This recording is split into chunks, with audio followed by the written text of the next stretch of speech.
नमस्कार, जियो politics UPSC पे आप सभी का स्वागत है। रिसेंटली भारत के एक थिंक टैंक द्वारा ये रिपोर्ट पब्लिश किया गया है कि जो यूरोप में यूरोपियन यूनियन द्वारा कार्बन बॉर्डर एडजस्टमेंट मैकेनिज्म यानी सीबीएम को जो लाया जा रहा है, उसकी वजह से भारत का जो 43% यूरोप को एक्सपोर्ट है, यूरोपियन यूनियन को जो एक्सपोर्ट है वो प्रभावित हो सकता है। सीबीएम यूरोपियन यूनियन का एक ग्रीन इनिशिएटिव है जिसके द्वारा यूरोपियन यूनियन प्रयास कर रहा है कि जो भी प्रोडक्ट उसके देश में उत्पादन हो या कहीं बाहर से अन्य देशों से आए तो उसमें जो कार्बन इमिशन है वो बहुत ज्यादा कम हो, जिसकी वजह से इन्वायरमेंट पे इफेक्ट कम हो ताकि क्लाइमेट चेंज से निपटने में मदद मिल सके। लेकिन इस इनिशिएटिव की वजह से भारत का जो एक्सपोर्ट है यूरोपियन यूनियन को वो बहुत ज्यादा प्रभावित होने वाला है। भारत का एक्सपोर्ट यूरोपियन यूनियन को घट सकता है क्योंकि इसकी वजह से माना जा रहा है कि भारत का जो एक्सपोर्ट होगा, जो भी एक्सपोर्ट भारत करता है गुड्स का, उसके ऊपर अलग से यूरोपियन यूनियन टैरिफ लगा सकता है। वह यूरोपियन यूनियन में ज्यादा कंपिटेटिव नहीं होगा, उस पर टैक्स ज्यादा लगे रहेंगे तो उसकी प्राइस भी हायर होगी। तो इसकी वजह से माना जा रहा है कि जो भारत के बहुत सारा एक्सपोर्ट है यूरोपियन यूनियन को वो प्रभावित हो सकता है। तो हम इस वीडियो में चर्चा करेंगे कि किस तरीके से भारत का जो एक्सपोर्ट है वो यूरोपियन यूनियन को प्रभावित हो सकता है, कम हो सकता है। ये जो सीबीएम है वो है क्या,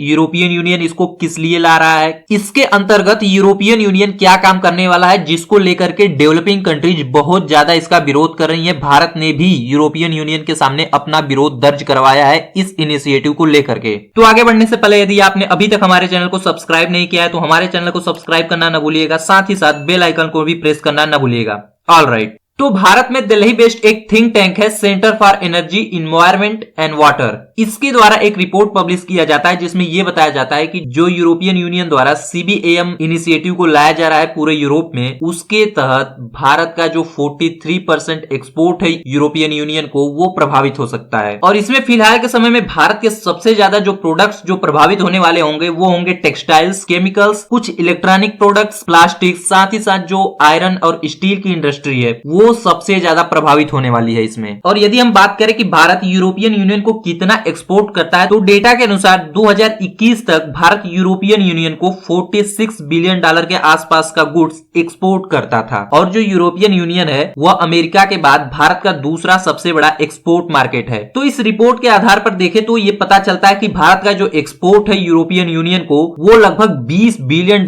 के आसपास प्रभावित होने वाला है। भारत के जो इतनी बड़ी मात्रा में जो प्रोडक्ट्स हैं जो कि यूरोपियन यूनियन को एक्सपोर्ट किए जाते हैं वो लेस कम्पिटेटिव हो जाएंगे इस सीबीएम को आने के बाद। ये जो नई व्यवस्था green initiative European union start कर रहा है उसके आने के बाद, देखिए ये बहुत ही बड़ी मात्रा है, $20 बिलियन। भारत का जो इतना बड़ा एक्सपोर्ट यूरोपियन यूनियन को हो रहा है, इतना ज्यादा एक्सपोर्ट भारत का यूरोपियन यूनियन को कम होगा तो ये भारत की इकोनॉमी को बहुत ज्यादा प्रभावित करने वाला है निश्चित रूप से। तो प्रश्न आता है कि ये सीबीएम है क्या? तो देखिए इसका फुल फॉर्म है कार्बन बॉर्डर एडजस्टमेंट मैकेनिज्म। अब देखिए इसके अंतर्गत यूरोपियन यूनियन करने क्या जा रहा है। आप सभी को पता है कि इस समय क्लाइमेट चेंज दुनिया के लिए बहुत ही बड़ा खतरा है। जिस तरीके से दुनिया में कार्बन ग्रीन हाउस गैसेज का उत्सर्जन हो रहा है, उनको इमिट किया जा रहा है, उससे वातावरण बहुत ज्यादा प्रभावित हो रहा है। क्लाइमेट चेंज जैसी समस्याओं का दुनिया सामना कर रही है और इसी को लेकर के यूरोपियन यूनियन ने एक इनिशिएटिव लिया है जो एक ग्रीन इनिशिएटिव है, कार्बन बॉर्डर एडजस्टमेंट मैकेनिज्म। और इसमें यूरोपियन यूनियन करने क्या वाली है कि अपने सभी कंपनियों के लिए ये मैंडेटरी करने जा रही है कि ये सभी कंपनियां कार्बन या ग्रीन हाउस इमिशन को बहुत ही ज्यादा कम कर देंगी।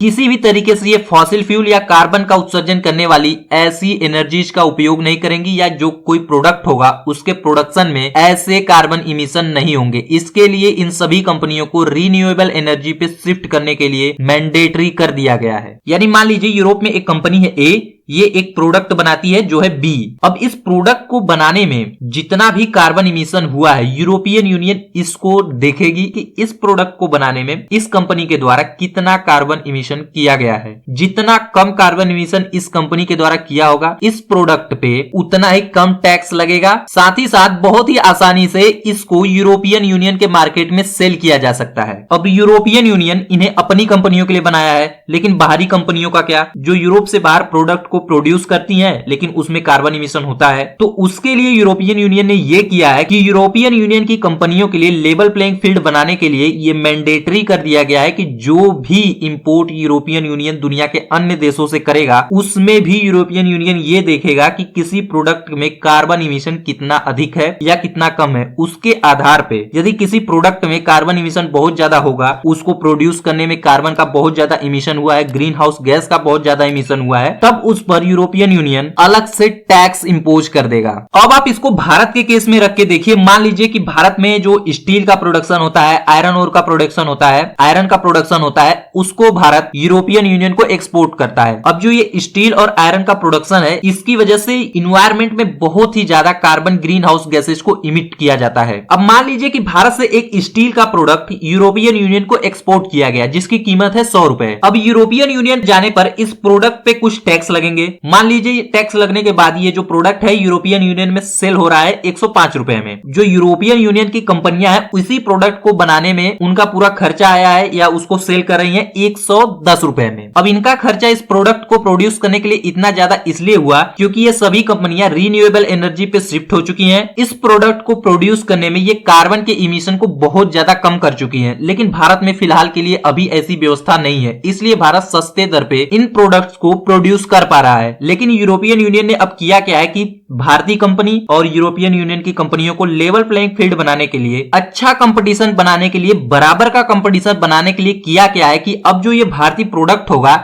जिसमें कार्बन का इमिशन इसको प्रोड्यूस करने में ज्यादा हुआ है, इसके ऊपर लगा देगी टैक्स, एक्स्ट्रा टैक्स। ये टैक्स तय करेगा यूरोपियन यूनियन। इस प्रोडक्ट के ऊपर 15, 20 या 30% तक भी टैक्स लगाए जा सकते हैं कार्बन इमिशन के आधार पर। तो अब मान लीजिए ये जो प्रोडक्ट है, जो अभी भारत का प्रोडक्ट 105 रुपए में यूरोपियन यूनियन में बिक रहा था, तो अब इस पर टैक्स लगने के बाद यह बिकने लगेगा 120 से 25 रुपए में, या जो भी टैक्स यूरोपियन यूनियन द्वारा इस प्रोडक्ट पे लगाया जाता है उस आधार पे। तो इस टैक्स के लगने के बाद अब ये जो हमारा स्टील का या आयरन का प्रोडक्ट है, ये यूरोपियन यूनियन के मार्केट में ज्यादा महंगा बिक रहा है कंपैरिजन टू जो यूरोपियन यूनियन कंपनियों द्वारा बनाया जा रहा है उसके मुकाबले में। और ऐसे में होगा क्या, जो सस्ता प्रोडक्ट होगा लोग उसको प्रीफर करेंगे। तो ये जो भारत का प्रोडक्ट है उसका कंपटीशन यूरोपियन यूनियन में घट जाएगा, लेस कॉम्पिटिटिव हो जाएगा हमारा प्रोडक्ट। तो इसी तरीके से ये जो CBAM है यूरोपियन यूनियन लाने का प्रयास कर रही है ताकि ग्रीन इनिशिएटिव को ज्यादा आगे बढ़ाया जाए। अब ये जो यूरोपियन यूनियन का कार्बन बॉर्डर टैक्स है, ये 4 फेज में शुरू किया जाएगा। सबसे पहला फेज शुरू होगा 1 अक्टूबर 2023 से, यानी इसी साल से। ये चलेगा 31 दिसंबर 2025 तक। और इसमें यूरोपियन यूनियन करेगा क्या कि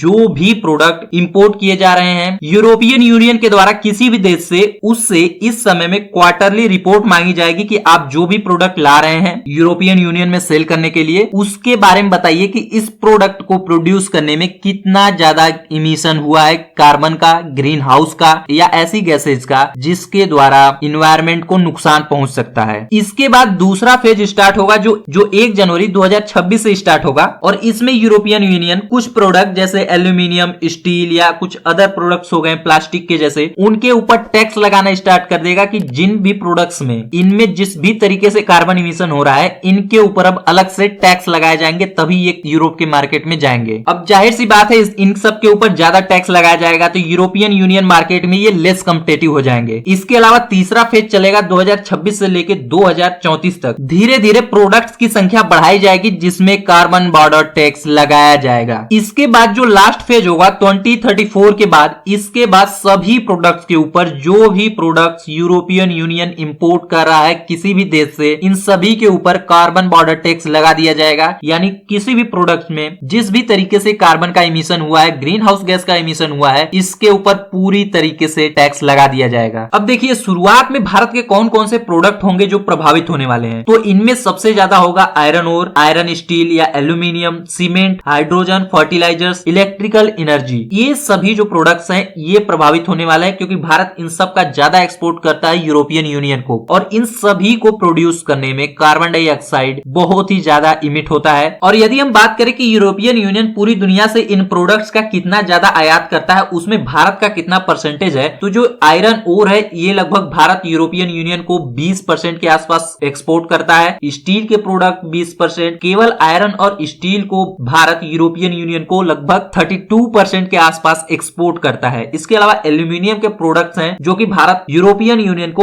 28% के आसपास एक्सपोर्ट करता है। तो ये जो भारत के प्रोडक्ट्स हैं ये सबसे ज्यादा यूरोपियन यूनियन में प्रभावित होने वाले हैं। इनके ऊपर 2026 के बाद से टैक्स लगेगा तो ये लेस कॉम्पिटिटिव होने वाले हैं यूरोपियन यूनियन में, और इससे भारत के एक्सपोर्ट पर बहुत ही ज्यादा प्रभाव पड़ने वाला है। अब यदि हम भारत की बात करें कि भारत की तरफ से क्या कदम उठाए जा रहे हैं यूरोपियन यूनियन के इस कदम को लेकर के, तो देखिए भारत के जो कॉमर्स मिनिस्टर हैं पीयूष गोयल, उन्होंने यूरोपियन यूनियन के काउंटर पार्ट के साथ इस मुद्दे को उठाया है कि किस तरीके से भारत का एक्सपोर्ट यूरोपियन यूनियन को प्रभावित हो सकता है यूरोपियन यूनियन के इस कदम से।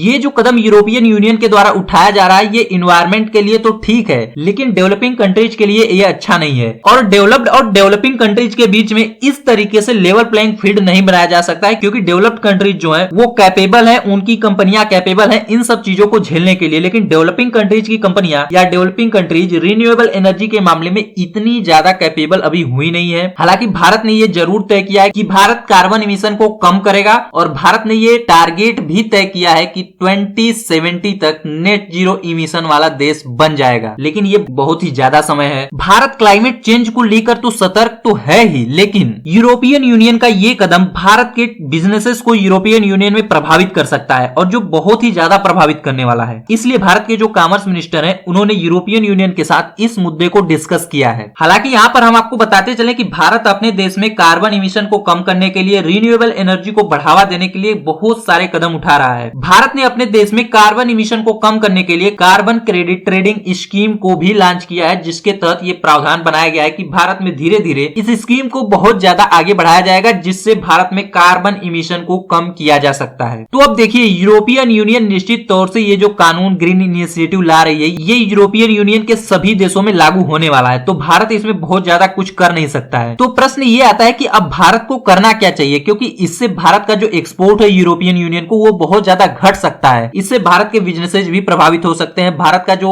इकोनॉमिक ग्रोथ है वो भी प्रभावित हो सकता है। तो ऐसे सिचुएशन में भारत को क्या करना चाहिए? देखिए भारत को ऐसे सिचुएशन में यूरोपियन यूनियन के साथ जो FTA यानी फ्री ट्रेड एग्रीमेंट जो डील चल रही है, जो बातचीत चल रही है, उस डील को जल्द से जल्द भारत को साइन करना चाहिए। इस डील को किसी कंक्लूजन पे पहुंचाना चाहिए, क्योंकि ऐसी स्थिति में होगा क्या कि फिलहाल के समय में भारत का यूरोपियन यूनियन के साथ कोई FTA है नहीं, फ्री ट्रेड एग्रीमेंट है नहीं, तो इस स्थिति में भारत के प्रोडक्ट्स के ऊपर कुछ टैक्स लगाए जाते हैं यूरोपियन यूनियन में जो भारत एक्सपोर्ट करता है। लेकिन यदि भारत जल्द से जल्द यूरोपियन यूनियन के साथ FTA साइन कर लेता है तो जो भारत के प्रोडक्ट्स होंगे उनके ऊपर जो अभी के समय में टैक्स लगाए जा रहे हैं ये बहुत ही ज्यादा कम हो जाएंगे, और ऐसी स्थिति में जो भारत के प्रोडक्ट्स होंगे वो ज्यादा कॉम्पिटिटिव होंगे यूरोपियन मार्केट के लिए। तो एक तो ये हो गया कि भारत को जल्द से जल्द यूरोपियन यूनियन के साथ अपना FTA फ्री ट्रेड एग्रीमेंट को साइन करना चाहिए। इसके अलावा भारत को अपने देश में रिन्यूएबल एनर्जी को और ज्यादा प्रमोट करने की आवश्यकता है। भारत सरकार बहुत ज्यादा प्रयास कर रही है देश में रिन्यूएबल एनर्जी को प्रमोट करने के लिए, लेकिन अब समय धीरे धीरे आ रहा है कि अब इसको मैंडेटरी बनाया जाए। जैसे भारत की बहुत सारी कंपनियां हैं जो कार्बन इमिशन करती हैं, तो वहां पर रिन्यूएबल एनर्जी को बढ़ावा दिया जाए, उनको बताया जाए वो रिन्यूएबल एनर्जी की तरफ धीरे धीरे शिफ्ट हो, ताकि कार्बन इमिशन को कम किया जा सके और जो भारत का प्रोडक्ट है वो वेस्टर्न कंट्रीज में और ज्यादा कॉम्पिटिटिव हो सके, क्योंकि ये भारत के लिए बहुत ही बड़ा मार्केट है और ये आने वाले समय में सभी वेस्टर्न कंट्रीज इस तरीके के कदम उठाने वाली है। इसके अलावा भारत सरकार को यह चाहिए कि भारत में जो भी कंपनियां हैं उनके लिए कार्बन कैप्चर टेक्नोलॉजी को मैंडेटरी करना चाहिए। अभी के समय में भारत में ऐसा कोई प्रोग्राम है नहीं, तो इसकी वजह से होता क्या है कि जो बहुत सारी कंपनियां हैं जो प्रोडक्शन करने के लिए बहुत सारे कार्बन को इन्वायरमेंट में, हवा में ऐसे ही छोड़ देती हैं, जिसकी वजह से पॉल्यूशन क्रिएट होता है। तो इनके लिए मैंडेटरी किया जाए कि ये कार्बन कैप्चर और स्टोरेज टेक्नोलॉजी का यूज करें। इसमें होता क्या है कि जो भी कार्बन किसी कंपनी के द्वारा डायरेक्टली इन्वायरमेंट में छोड़ा जाता है, इस टेक्नोलॉजी के तहत कार्बन को स्टोर किया जाता है, डायरेक्ट इन्वायरमेंट में छोड़ा नहीं जाता है। इसकी वजह से कार्बन इमिशन को बहुत ज्यादा कम किया जा सकता है। तो ये जरूरी है कि भारत सरकार ऐसी कंपनियों के ऊपर जो बहुत ही ज्यादा कार्बन को इमिट करती हैं, इनके लिए कार्बन कैप्चर टेक्नोलॉजी को अनिवार्य करे, उनको लगाना अनिवार्य करे। इसका यूज मैंडेटरी किया जाए ताकि कार्बन इमिशन को कम किया जा सके, जिसकी वजह से जो भारत का प्रोडक्ट होगा वह वेस्टर्न कंट्रीज में और भी ज्यादा कॉम्पिटिटिव हो सकेगा। तो ये कुछ तरीके हो सकते हैं जो भारत सरकार फिलहाल के समय में कर सकती है। 2026 से पहले इसको किया जा सकता है, ताकि जब भी ये जो इनिशिएटिव है यूरोपियन यूनियन में लागू हो, ऐसे पोजीशन में भारत का जो एक्सपोर्ट है वो बहुत ज्यादा हर्ट न हो, यूरोपियन यूनियन में भारत के बिजनेसेस बहुत ज्यादा हर्ट न हो पाए। तो यूरोपियन यूनियन के इस कदम के बारे में आपका क्या कहना है, कमेंट करके बताइएगा। साथ ही साथ भारत को कार्बन इमिशन को कम करने के लिए, रिन्यूएबल एनर्जी को बढ़ावा देने के लिए अपने देश में और क्या क्या करने की आवश्यकता है, इसके बारे में भी कमेंट करके बताइएगा। फिलहाल के लिए इस वीडियो में इतना ही, और जाने से पहले यदि आपने अभी तक हमारे चैनल को सब्सक्राइब नहीं किया है तो हमारे चैनल को सब्सक्राइब करना ना भूलिएगा, साथ ही साथ बेल आइकन को भी प्रेस करना ना भूलिएगा। मिलेंगे एक नई वीडियो में, तब तक के लिए नमस्कार।